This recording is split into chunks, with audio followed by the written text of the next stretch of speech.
But the issue in economic relations are the TIFA and the possibility of a free trade agreement between the US and Taiwan. The Trade and Investment Framework Agreement is the principal mechanism for economic relations.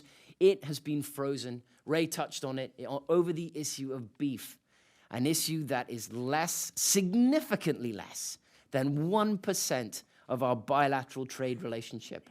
I'm not suggesting that beef isn't important, but to me, again, we have here an issue where small parochial interests are undermining the willingness of an executive branch to allow the relationship to mature. And I think this for me, is one of the positive aspects of what President Ma is trying to do, acting as a booster. This is just how I see it.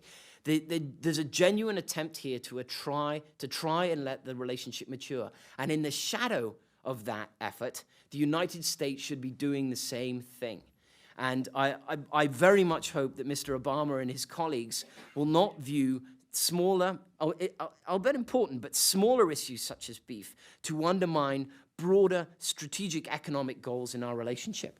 Hopefully a TIFA meeting will take place in Taiwan in the spring or early summer. The deputy US-TR, that isn't confirmed yet, but I think for those of you who track this thing are aware of who that is. That'll be a good thing. But it's not enough. It's not enough in the economic relationship. TIFA is fine for managing the relationship that we have, but we should be more ambitious. Yes, sir, and let's take a quick step back here, just a couple more minutes, quick step back here.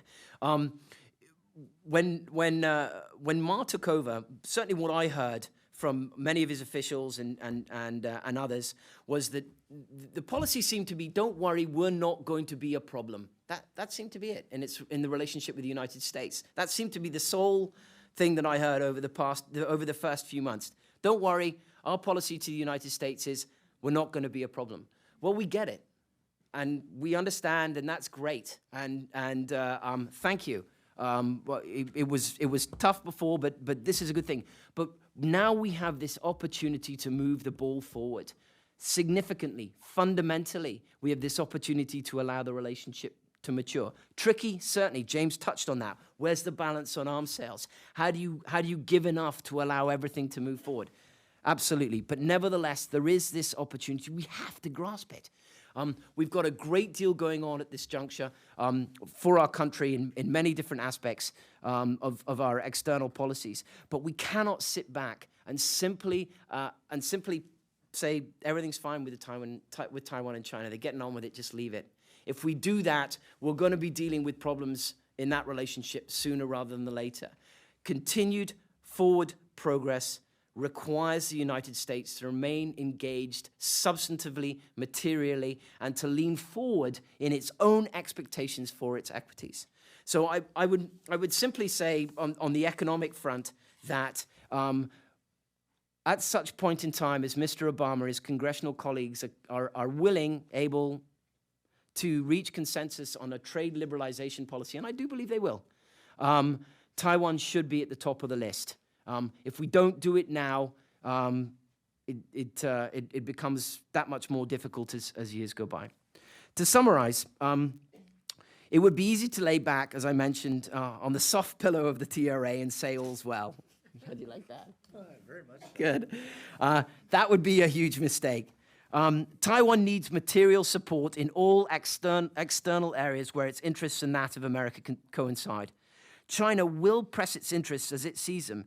If they continue to view forced modernization as important, and we continue to respond with arms sales and military-to-military cooperation with Taiwan, what's a prudent response to ECFA on the part of the United States? An ECFA with Taiwan is not a bad thing on its face. Indeed, it's a highly encouraging development.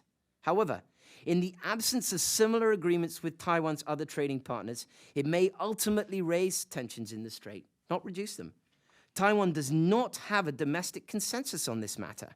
If it's only China, then the US has a problem, as this policy is not domestically sustainable as a singular endeavor, as a goal unto itself.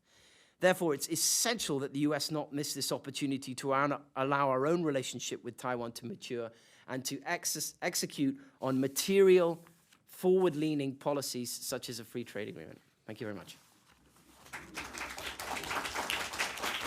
Thank you.